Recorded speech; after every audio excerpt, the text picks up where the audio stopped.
Melissa from Melissa's Creations. I am so excited because today, September 5th, is the holiday catalog launch, and I am so excited because we are gonna go through a little tour, a little showcase, a little walkthrough of this fantastic catalog, and I'm gonna do a sample for y'all. I'm so excited. We're gonna see if I can work it out. I don't know that I have all the supplies to do it, but we'll just see what happens and get creative, and that's what it's all about. It's like spontaneity, you know?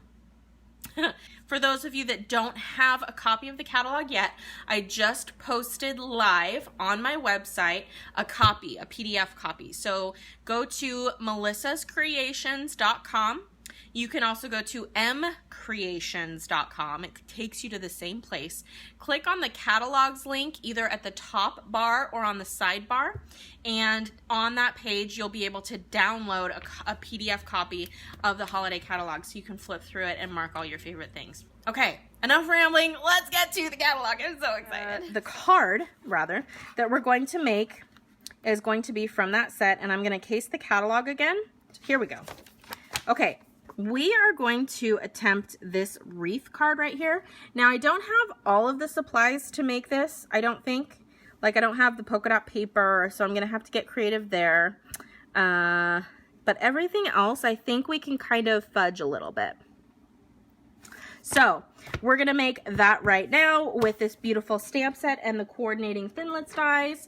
All right, so for this card, I need Whisper White. This is actually more like a blue background. I'm gonna zoom you guys in since I'm doing the video portion now. And hopefully I stay on screen. If I get off screen, let me know. All right, so we're gonna start out with a sheet of Whisper White cardstock, and I'm going to chop it in half so that I can get my standard size card base.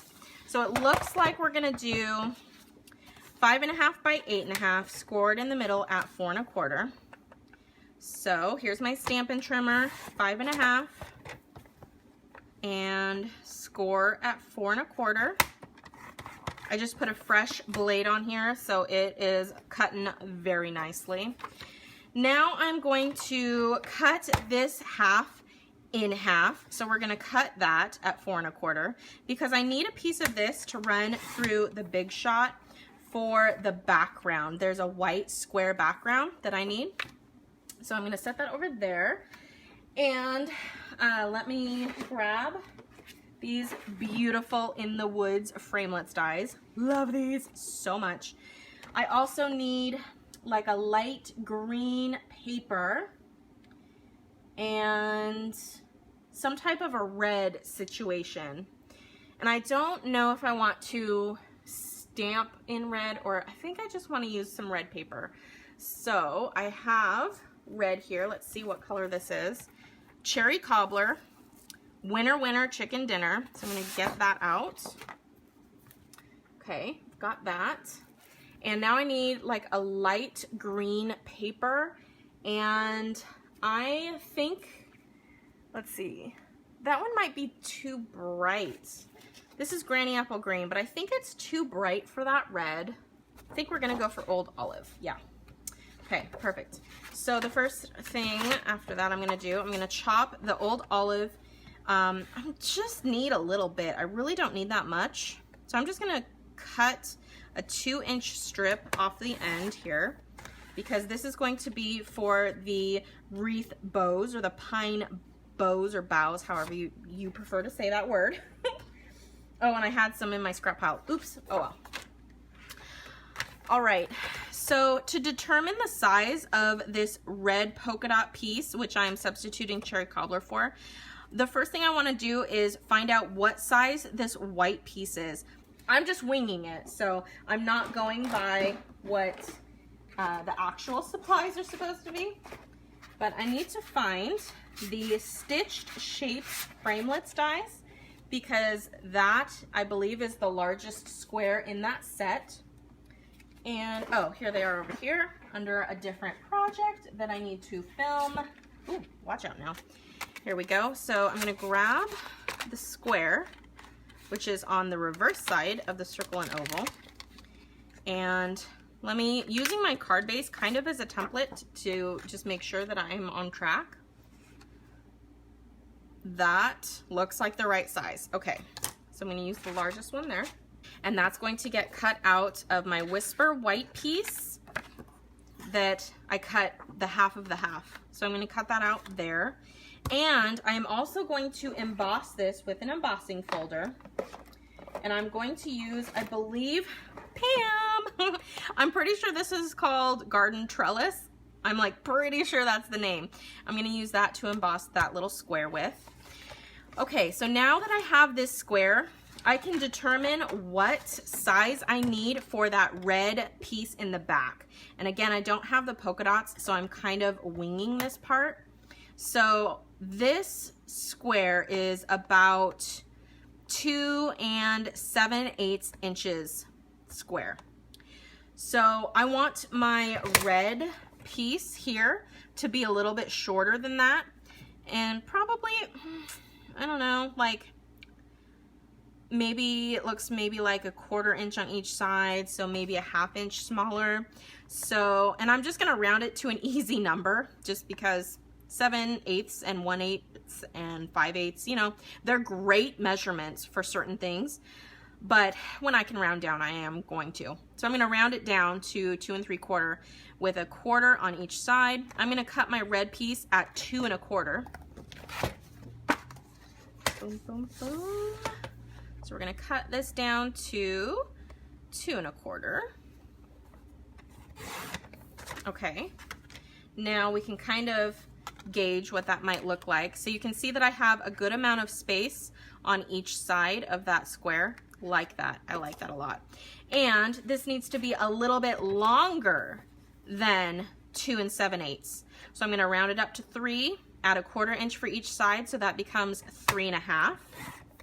And now pretend like this is our white square. This is how it's going to look on the back. It's just going to show a little bit of that red on the top and bottom. And this is even more than what the catalog shows. So if you don't want that much and you really just want a hint, I would say do 1/8 of an inch at the top and bottom. And that's probably closer to the actual dimensions that they used. Okay, now because, I just lost my cherry cobbler cardstock. It just flew away. It's like, I've had enough of this. I'm out of here. Okay, let's see. Cutting that out, stamping those. Okay, we do need some crumb cake for our pine cones. So I'm going to get out my little scrap pile here and find, I'm pretty sure I have some crumb cake in here. And if I don't, then, oh, I have a dark one. I thought I had crumb cake though. I do need to reorder some of that. By the way, if any of you lovely people earned your bonus days coupons, get on that bandwagon and redeem them. This is the month to redeem them. I'm gonna use very vanilla instead of the crumb cake. I'm gonna sponge it first with crumb cake. It's kind of like a cheat way if you are in desperate need of crumb cake and you either don't want to cut a whole piece for a tiny couple little pine cones, or if you don't have any on hand, this is kind of a great way to do that. Okay, so pine cones, I think we're ready to start stamping and cutting. We do need this little pine bow guy. Awesome, love it. Okay, so here's the pine cone. Here's, excuse me, this little guy, and then we are going to use the words as well. So I'm gonna get those out. All right, bring in some stampage, stampy stamps. We're going to start with the pine bows, and I'm gonna set these aside, and hopefully I won't forget where I put them. Oh, yeah, actually, you know what? I'm gonna need to stamp that on the white piece too. So I changed my mind. I'm gonna start with the pine cones. Pine cones. Here is crumb cake. This is the old style classic Stampin' pad. I need a sponge dauber, so I'm gonna reach down here in my little tray of goodies. And these are all the old colors. I have not updated this yet, but I'm just gonna pick one that's kind of close, and the browns are kind of close. so I'm going to take that crumb cake and I'm just going to kind of sponge a little bit on this paper just so that it has a hint of that color. And I just need 2, so I really don't need an area that big. You could also do the circle swirls like this. That might go a little faster for you instead of daubing it like I was doing. Okay. And then, of course, if you want darker, go darker. If you want lighter, you know the drill. So I'm going to stamp the actual pine cones in a darker ink. I'm going to use soft suede. And again, this is the old style classic Stampin' pad. So we're going to do 2 of those. And because I have 2 thinlits, I can cut these out at the same time.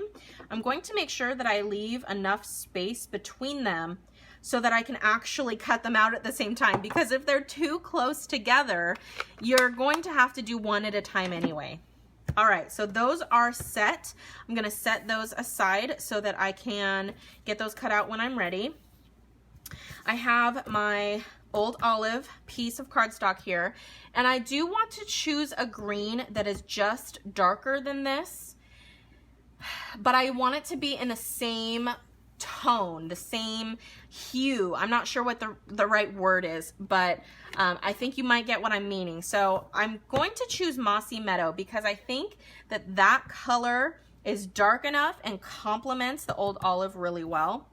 So I'm going to take that off, put this on. I'm going to do 9 just in case because we have 3, so we can cut 3 out at a time. That's only 3 passes through.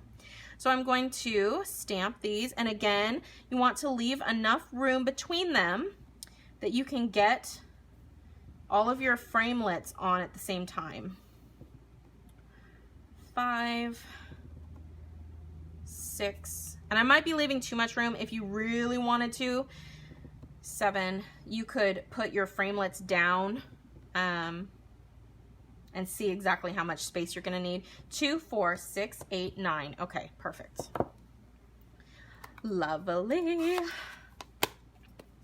And now what I wanna do is pick a shade lighter than Old Olive because I'm going to stamp underneath the wreath on the white cardstock as well to give it that dimension.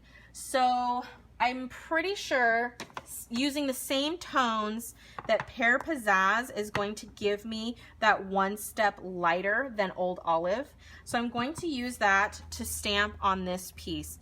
However, I'm not going to stamp it yet because I need to cut it out first to get the shape. And then I'm also going to emboss this. So cut, stamp, emboss. That's the way that I'm going to try to remember to do it. All right, so we're gonna set that aside, and we'll get back to that in a second. Now I'm gonna bring in my card base because if you can see right here, that sentiment is embossed in gold, and that needs to happen real bad because I love embossing and I love gold. So cute. All right, so I have my embossing powders in here, and here is gold. Oh, and there they go. Gold right there. My embossing buddy. This is so that it doesn't stick, like the static doesn't stick to all the other pieces on my card. Okay, so I'm just gonna rub that on a little bit. There we go. I am using this tray. It has been retired a long time, so unfortunately it is not available anymore, but I still like to use it because it is really handy. If you don't have a tray like this and a brush, just use a piece of cardstock, fold it in half, works perfectly fine. I need my Versamark, and of course it's buried. Ooh, there it is. Okay, lovely elbow shot for you. So we're gonna mount up our greeting. Okay, and we're going to get out our Versamark and stampy stampy. Hopefully you can see that. Let me know if I think I'm out of frame a little bit. I'm having to watch on my computer to make sure I'm in frame, so yes. Okay, make sure that your stamp is the correct direction, and I'm gonna stamp it. I'll leave a little bit of room at the bottom. Now, their card is not this size, so I am kind of improvising my size. All right, so turning that on, we're gonna heat emboss this. Let that heat tool warm up a little bit. And I like to kind of hit the paper from the top and the bottom to lessen the curl, because it will curl under that heat. You can see that starting to change now. Oh, yes, please. See how it's kind of curled, but it'll tame down once it cools down. So I'm not too worried about it. I think we're ready for big shot time. You know, actually, I want to try to replicate that polka dot more so than I have here. So what I think I'm going to do, I just want a touch of white. So I'm gonna see what happens. I'm gonna take these tree trunks, these birch tree trunks right here. I'm going to bring in the Stamparatus. That's right. I always forget that I have this because I'm not used to having it. Make sure that you keep, oops, don't hurt that. Make sure that you keep these magnets very far from each other when you are storing and taking out those pieces, because they will snap together, and they will snap together hard, and they will break. I have not done that yet, but I have seen people that has happened to. And I don't want to get this pad like too dirty. So normally I would cut a piece of paper to fit, but I'm just gonna pull one out here and just kind of temporarily place that in there. Okay, so it doesn't matter where this goes, but I do want to stamp it at the top. So I'm going to, hopefully these aren't too close. Okay, those are okay. So what I'm going to do, I just want this top branch here, or tree trunk here, to dabble white craft ink along the top. So I'm going to place this, and actually I'm probably going to stamp this. Should I stamp that first? No, I think I can eyeball it. It's pretty straight, so I think we'll be all right. I just want a little bit of texture at the top, because on here they use that polka dot paper, which I don't have. So I'm going to improvise with my Stamparatus. Now you can't see the arm, but I swung the arm out, or the plate out to the right. And now I'm gonna go grab my white craft ink. I have to move so much stuff. I have too much stuff on my desk and not enough space for all of it. Okay, here's my white craft ink. Again, this is the old style. Actually, does the craft ink still come in the same case? I'm not sure, I'll have to check. I'm inking up, let me open this back up so I can see. I'm inking up that stamp over there with that white craft ink, and my pad needs to be re-inked, but it'll work for now.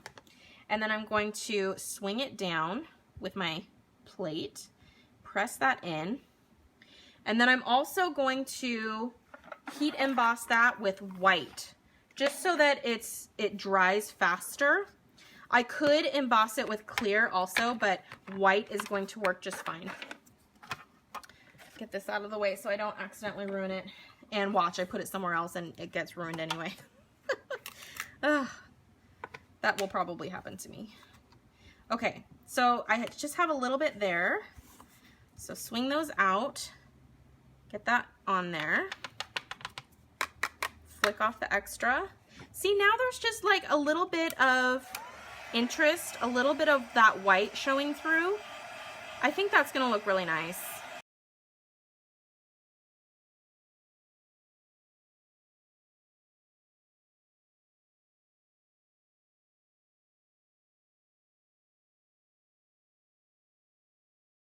Boom, done.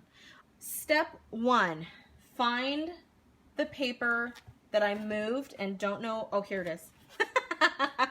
Okay, I've recovered it. We got it, we're good. Hopefully that is all. I'm working in a smaller space. Can you see this edge? I mean, you don't have to see the very edge. You just have to be able to see this basically. So the largest square from the Stitch Shapes Framelits dies, I'm going to cut out on Whisper White. So I have my magnetic platform, a cutting plate, my cardstock, my framelit, and a cutting plate on top. And there is that beautiful stitch square. Lovely. I'm going to stamp on that before I emboss it, but I'm going to cut out the rest of my things first. So, get these out. And I need to cut these and my pine cones.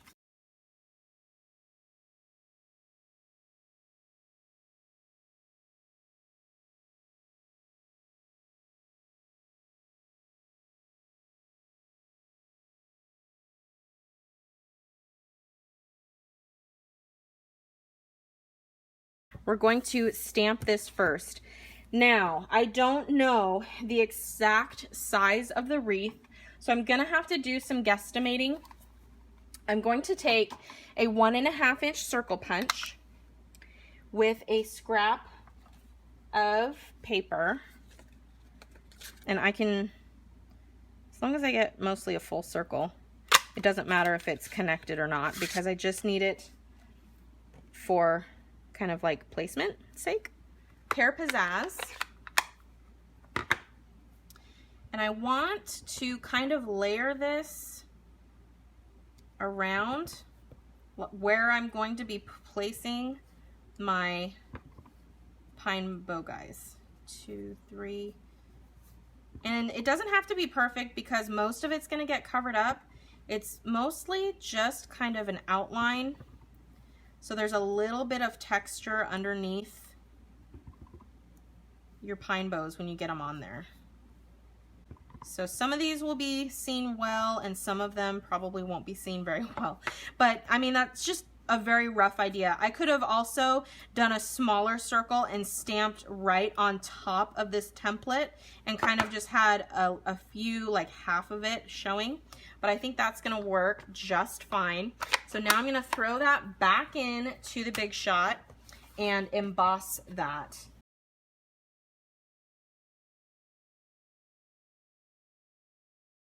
That is a lot of texture. That's more texture than the catalog sample, but I think it's gonna be kind of fun because we're gonna build up our wreath on top of that. So let me get the Big Shot out of the way. Here we go. So I could have probably done one more, and actually, Pam, I'm going to kind of tweak your suggestion from earlier, and I'm gonna cut this in half. And then I'm going to cut, and I could probably do this on the trimmer to get a little bit more accurate. I'm just gonna cut a little section out of the middle so that I can get that a little closer. There we go. I like that better. Very, very clever. All right. We also have our handy dandy take your pick tool. And I'm going to need lots of glue dots. I am like on point with my rhyming game tonight, aren't I? Kind of. Glue dots. Here we go.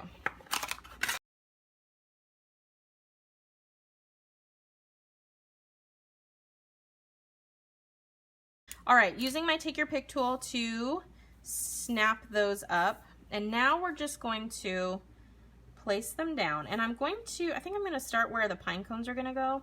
And I'm gonna put my pine cones kind of like right here. So there's one, and they're layered underneath each other. So I'm gonna need to kind of go backwards and hope that I have enough in the right places. One.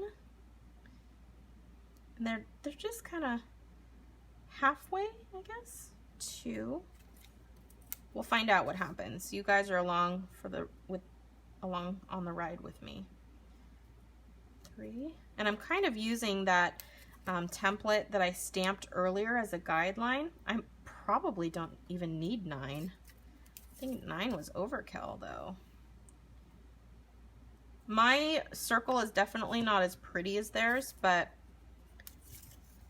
I'm making it work. I put this one down prematurely, so, oh my gosh, we did use all 9. I put that one down prematurely, so I'm gonna very carefully, oh, and there's a little but don't worry, we're covering it up, so won't even know. There, and then I do need to put a new glue dot on the back of that guy. So he's gonna be raised up a little bit higher, but that's okay. Look at that, yay! I'm gonna tuck him in though. Tuck him right underneath there. Yay, you guys! That came out a lot better than I expected. Oh my gosh, super cute. Okay, so now I'm going to put my pine cones down, and we're gonna put one here. And again, this is that faux crumb cake. Look how well it turned out. That turned out super, super well. Really, really happily surprised with that for sure. I'm gonna need those in a minute. I do not have the red baker's twine that they used. I do have, oh, this is gorgeous, by the way. This is rose gold metallic thread, or rose metallic thread. Excuse me, I like to call it rose gold, but it doesn't say rose gold. So I do not have the red baker's twine that they used. However, I do have white, and white is the most versatile baker's twine you can get. And I'll show you why right now. I am going to grab my Cherry Cobbler Classic ink pad and either wear gloves or have some tissues on hand or something so you don't get this ink all over your project, which I am probably about to do because I don't know where my other stuff is. So I'm just going to run this white baker's twine over my ink pad and kind of like floss. I'm just kind of flossing it back and forth. And yes, I'm getting the sides of my ink pad dirty. I am okay with this, especially because this is the old style stamp pad and I'm planning on replacing this pretty soon. So I'm really not concerned. But I'm going to color in that baker's twine with this red. It is a little bit darker than the actual paper or the cardstock, but I mean, look, it's, I don't know how well you can see it, but we now have colored baker's twine. Pam says, all the techniques. That's right. You're getting a lot of techniques in this video. Okay, now I don't want this to get on my marble background, so I'm gonna carefully put it there until I can get up and grab a tissue. So after you do that, take a napkin, close it around, and kind of wipe the excess off, and that will help it A, dry faster, B, not get all over the place when you're trying to tie your bow. See that? Look at all that ink coming off of there. And we don't want to take all that ink off, but it does stain it really well, so I'm not worried about too much coming off. I mean, there's a lot on there, and it will lighten it up too. So if you really wanted to, and you probably should, let this dry before you attempt to tie your bow. However, I live dangerously.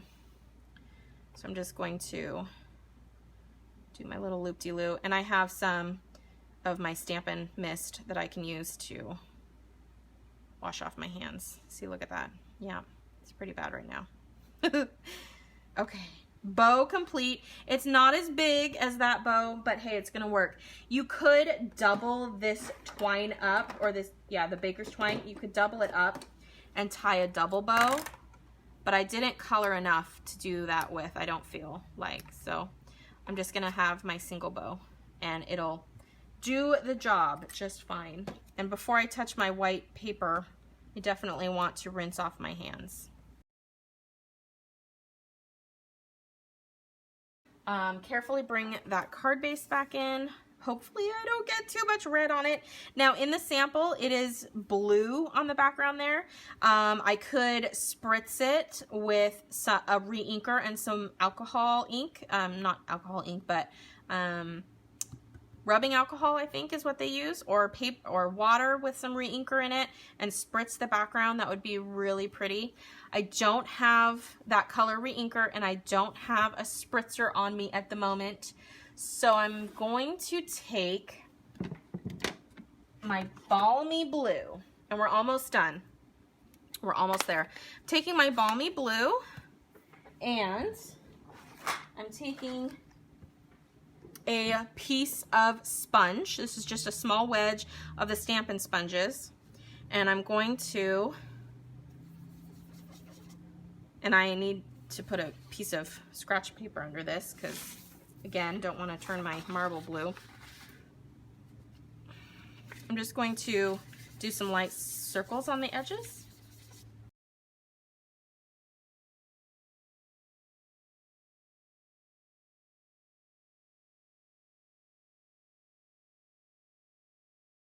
We're gonna start assembling.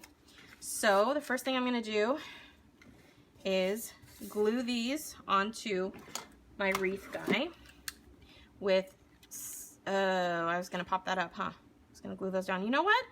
I'm going to glue these to my wreath first and then pop it all up. We're just gonna go that route. Okay. So, right there. And kind of want to try and get this lined up as best as I can. So we're going to use our handy dandy grid paper to kind of get that in line here. Okay, boom. And now dimensionals.